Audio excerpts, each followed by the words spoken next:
Thanks for joining us as we kick off another new week of all things people, power, and politics. This is The Pulse. I'm Ruparaj. Mourners gathered to honor the life of conservative activist Charlie Kirk, who was gunned down nearly 2 weeks ago. We'll hear from some of the speakers, including a powerful moment by Kirk's widow, Erica. And that tragedy shining a light on a bigger need for our country, the need for everyone on all sides of the aisle to have a little more empathy for others, especially those we disagree with. We're having that discussion with Democrat Sherry Gay-Degnago and Republican Jason Cable-Rowe, two people who know how to disagree without being disagreeable. It's a thing, it's just probably not on your phone. In real life, people are doing it. And the budget battle does rage on in Lansing, while advocates say your child's education hangs in the balance. Everything from school meals, special education, and possible layoffs are concerns school districts have right now. We're talking with American Federation of Teachers Michigan President Terrence Martin all about that coming up in a few moments. But we begin with big news out of ABC. Less than a week after suspending Jimmy Kimmel's late night show after the host's commentary about Charlie Kirk's assassination, the network announced he'll be back on air tomorrow. This is the statement released by the network announcing Kimmel's reinstatement. We have spent the last days having thoughtful conversations with Jimmy, and after those conversations, we reached the decision to return the show on Tuesday. Kimmel has been off the air since last Wednesday following these comments about Kirk's death. We hit some new lows over the weekend with the MAGA gang desperately trying to characterize this kid who murdered Charlie Kirk as anything other than one of them and doing everything they can to score political points. More than insensitive, it was inaccurate, it wasn't correct, and no one should have said something like that, right? Well, reaction poured into Kimmel's comments there. But the most fierce backlash came from two major media companies. Last Wednesday, you may remember, Nexstar Media Group pulled Jimmy Kimmel's show from its 28 ABC affiliates. Two of those are in Grand Rapids and Lansing. And then Sinclair Broadcast Group pulled the show from its 29 affiliates. On top of that, one of those is in Traverse City. ABC announced it was suspending the show indefinitely that evening, but again, the suspension was lifted.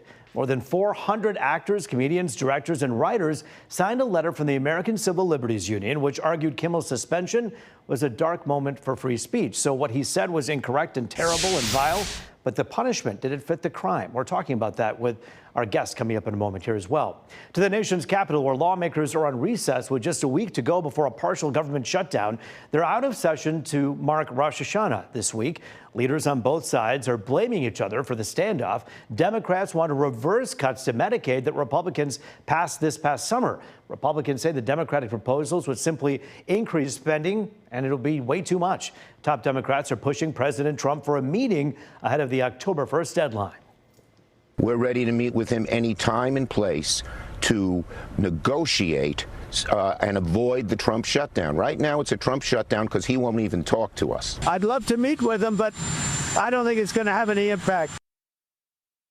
New tonight, President Trump says he will meet with Senator Schumer and House Minority Leader Hakeem Jeffries. If the government shuts down, more than 2 million workers could end up unpaid on leave there or have to work without pay. Now, here's the thing. They would get paid back, but it would certainly hurt those workers in the short term. That's just scratching the surface. So let's pick up the pace and run through some of the other big stories we're following on this Monday evening. President Trump pushing an unproven theory that acetaminophen can be associated with an increased autism risk. That's the active ingredient in the pain reliever Tylenol. The president said the FDA would start notifying doctors of the alleged risk, but he didn't immediately provide any medical evidence to back it up. The makers of Tylenol say rigorous research shows there's no link between the drug and autism. 1 in 31 children are affected by autism. Scientists, doctors, and researchers say the reason rates have increased is a combination of greater awareness and the newer, wide-ranging spectrum used to diagnose people with milder cases of autism. To the nation's highest court, which could expand President Trump's power over independent agencies. A 1935 decision limited presidents from firing board members to cases of misconduct or negligence in duty. But the majority has previously implied the president likely has the power to remove board members at will, with some exceptions. The conservative majority also allowed Trump to fire a Democratic member of the Federal Trade Commission while the case plays out. Arguments over the president's powers are expected to happen in December. And a major deal involving TikTok, President Trump announcing tech giant Oracle will lead oversight of the platform's algorithm and security. The final details still need to be worked out, and several other partners could join in. China still needs to sign off on the framework, but President Trump is expected to issue an order later this week saying the terms of the deal meet the security concerns laid out by law. Turning to the funeral now for conservative activist Charlie Kirk. Thousands of mourners came out to honor his life yesterday in Arizona. 90,000 people. The 31-year-old co-founder of Turning Point USA was gunned down nearly 2 weeks ago while speaking at Utah Valley University. Those 90,000 people gathered at 2 different venues, and millions of people watched the service online as well. It featured several speakers, including President Trump and Vice President Vance, as well as Kirk's widow, Erica. Here's a look at some of what she had to say. And so on that terrible day, September 10th, 2025, our greatest evangelist for American liberty became immortal. He's a martyr now for American freedom. I know I speak for everyone here today when I say that none of us will ever forget Charlie Kirk, and neither now will history. Charlie treated staffers as well as he treated the President of the United States. When I was just a guy polling at nothing in my Senate race back in 2021, Charlie helped me, not because I was a future vice president, but because I was a dear friend. I saw just a couple of months ago when a White House staffer struggled with the weight of his job and the responsibilities of new fatherhood. Charlie stopped what he was doing in the hallways of the West Wing and said a prayer for that staffer. I also saw on his lips the faintest smile, and that told me something important. It revealed to me a great mercy from God in this tragedy. When I saw that, it told me Charlie didn't suffer. That man, that young man, I forgive him. Erica Kirk has taken over as the head of Turning Point USA. There are plans to start the group's college tour back up again as soon as next week. We're turning now to the state budget battle next and zeroing in on how it'll impact your child's education. American Federation of Teachers Michigan President Terrence Martin is in Studio C with his warning for lawmakers and what needs to be done next. You're watching The Pulse on a Monday here on Fox 2.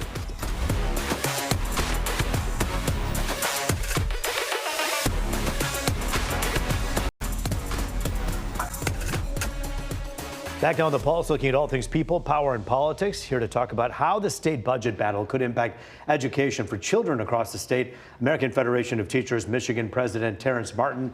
And President Martin, it's good to see you. Thanks for joining us here on The Pulse. Rube, thanks for having me. It's really an important conversation because, you know, we can talk to politicians all day long until we're blue in the face or red in the face, depending on where you're going with it. But the bottom line is we need to talk about the impact on kids.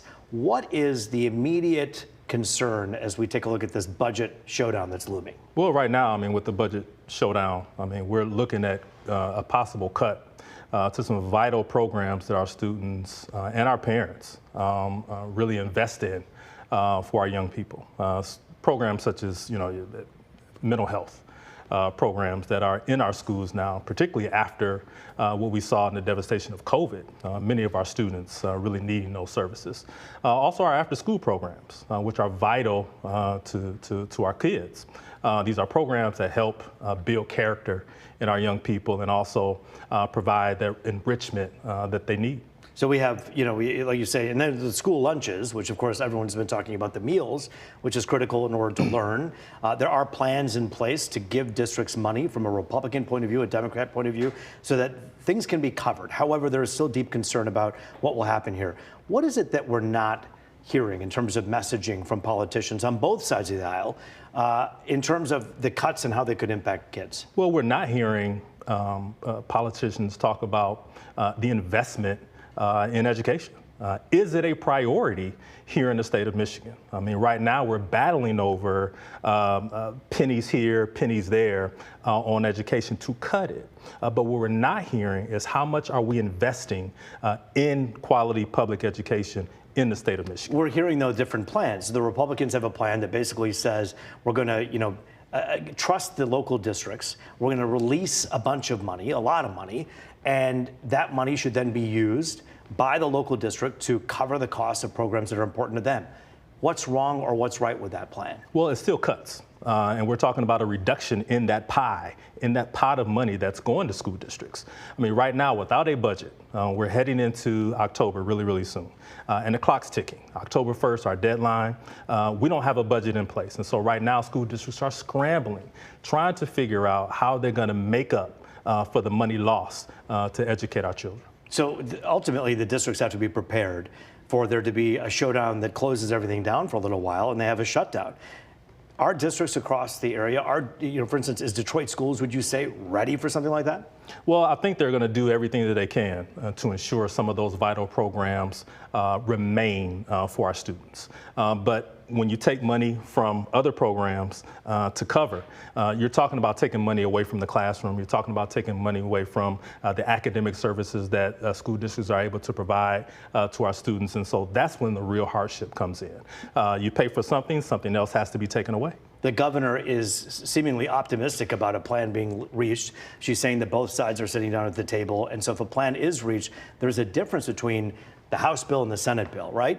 And not everyone at home is following every little detail, but give us an idea as to what the Democratic plan is, what the Republican plan is. Let the people make up their minds at home. Well, the Senate bill really answers a lot of the questions that we have in terms of how we invest in our children. The Senate bill talks about investment. The House bill talks about divestment.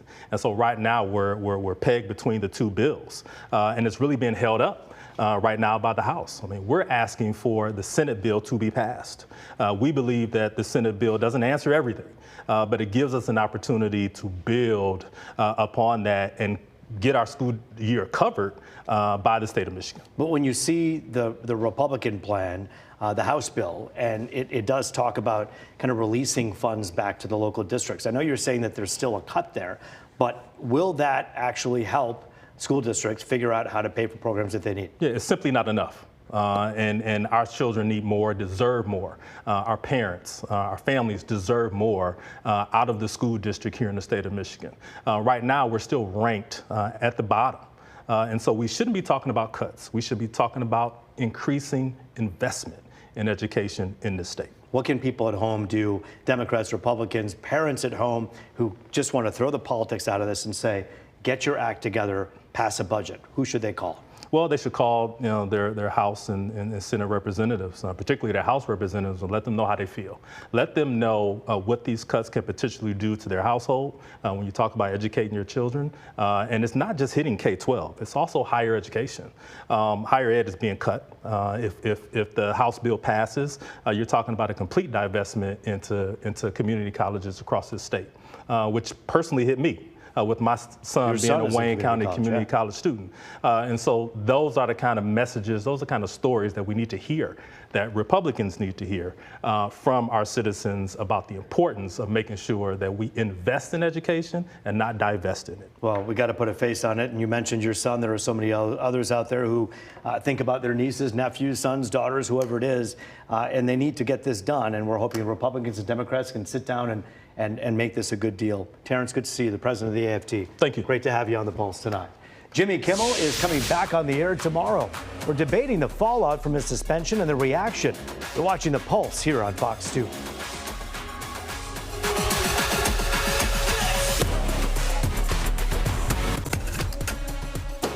It is People, Power, and Politics. Welcome back to Detroit's only nightly political talk show. This is the Pulse, here to talk about the reinstatement of Jimmy Kimmel and another issue that I think is really important, having empathy for those we disagree with, whether they be Democrats or Republicans. Republican strategist Jason Cable-Rowe and former Democratic State Rep Sherry Gay-Degnago, we thank you both for joining us on the Pulse tonight. Thank you for having me on. I'm going to start heavy and go light because compared to the Jimmy Kimmel thing, this is, I think, a really important piece. I don't know if you've noticed, but in the last 10, 12 years, we've lost our ability to have any empathy towards someone who thinks politically different than us. And what we saw in the aftermath of Charlie Kirk was a great example of that. This is a husband, someone's son, someone's dad, who was murdered in cold blood because of what they believed. Whether you think what he thought was abhorrent, bad, vile, whatever, he had a right to be alive and a right to say what he had to say. And then you have on terrible social media all these people saying awful things. Matthew Dowd on MSNBC came out and essentially said that he deserved it because of his hateful words. Are we ever going to get past this, Sherry? You know, the words were very hateful and hurtful, and in many ways, it was racism and rhetoric disguised as religion. And so it's very hard when you're the focus of that hate. But the children, his wife, certainly anybody that has any heart would not want that to be the result. But we have to be honest here and really owning the fact that we have a responsibility. Although we have a right to freedom of speech, there are consequences to the things that we say. And so there are people in our community, in this world, that have challenges, mental health challenges, that seek to take out that anger by doing what we saw happen in this instance. Is it right? No. I think we need to start doing a lot of more work or investing in mental health and investing in our schools and teaching our children from pre-K to have better understanding of different cultures, different beliefs, different religions. And I think that's where we falter in many ways, from teaching it early and not teaching hate. 90,000 people on 2 different venues showed up. Millions more people watched this funeral online. And we know that there are 78 million people who voted for President Donald Trump who likely supported so much of what Kirk believed and said. Yet we have hateful speech and terrible things being said about him in his death and after his death. Jason Cable Rowe, have we lost our way? I think we have. You know, the last 10 years, I would say our politics have gotten very vulgar, and I think in the last 2 weeks, it's turned to vile. You know, the thing that frustrates me when I hear people on the left characterize Charlie Kirk, it is obvious to me that they've not taken the time to watch the way he conducted himself, the way he reached out to people that he disagreed with. And I think anyone that took a few minutes, 10 minutes, and watched videos, would be very difficult for them to characterize him as in any way hateful, racist, or any other derogatory characterization of who he is.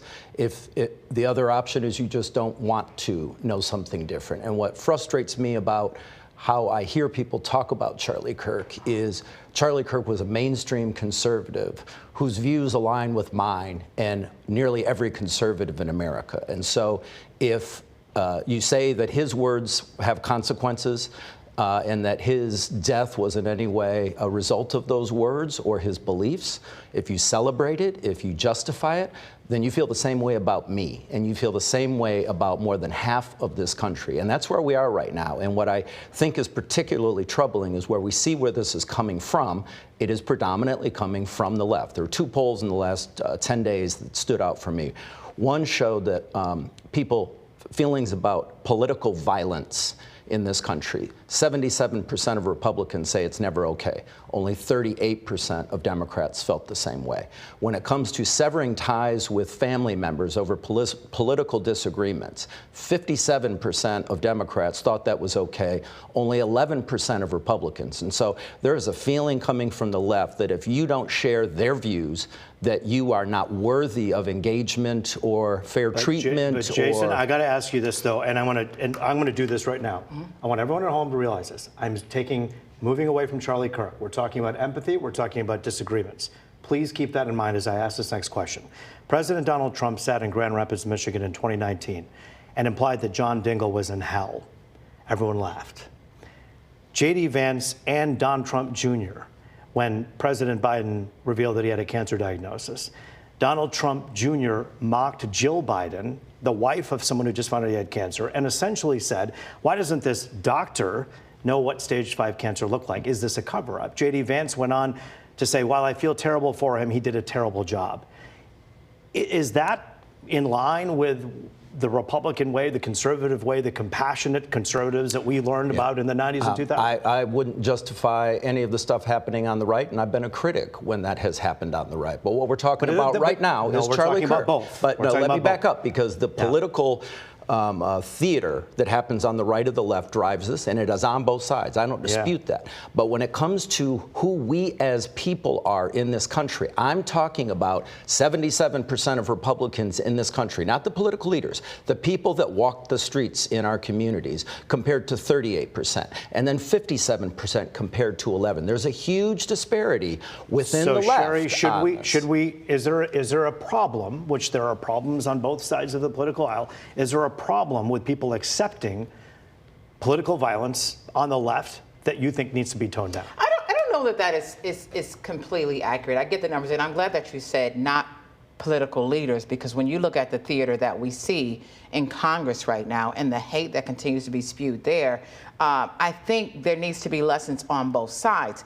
Lay citizens really are the victims of all of this, and I don't ever condone. I don't condone anyone being killed because I don't believe in what they're saying. But again, in the world that we're living in right now, we know in several instances we're seeing individuals who are now taking that approach. And unfortunately, when you look at the majority of them, they have been Republicans, or in this instance, come from a Republican family. But Sherry, when you look at, let's just look at a different conflict. He was not a Republican. His parents were. But that doesn't matter. He was a left-wing trans activist, and there's this ongoing thing of trying to make him out to be somebody of the right. He is not. He was driven by a left-wing ideology, not a conservative ideology. FBI, there is backup by the FBI that says that this was leftist ideology. That's according to the FBI. Now, I want to, just for a moment, because I said this a second ago, I'm not talking exclusively about Charlie Kirk and this case. I understand what you're saying.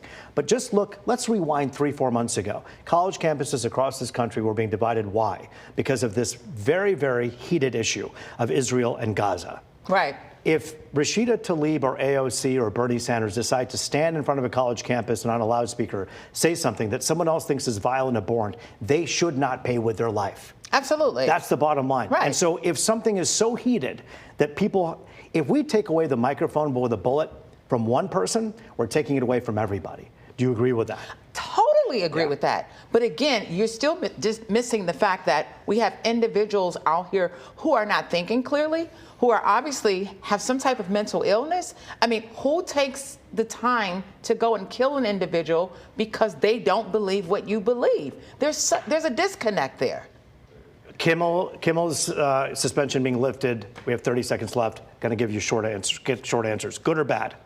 Good. I mean, I think it was distasteful what he said. I think what the FCC chairman said, trying to suggest that there would be licensing problems for ABC if they didn't take an action, I think was inappropriate. A lot of Republicans and Democrats have called him out appropriately. A Republican saying that right here on the set. Freedom of speech is freedom of speech, but in this instance, I believe money talks. The money that they were losing is the impetus of why he's coming back. Sherry Gay-Degnago, Jason Cable-Rowe, these are tough topics, and they're not easy to answer questions to, and to do it courageously with some compassion and some tact, something we rely on in both of you. You model good behavior for us. Thank you both for your time. Thank you. Thanks. That is The Pulse for tonight. Thanks for joining us. I'm Rup Raj. As always, it was great to be with you.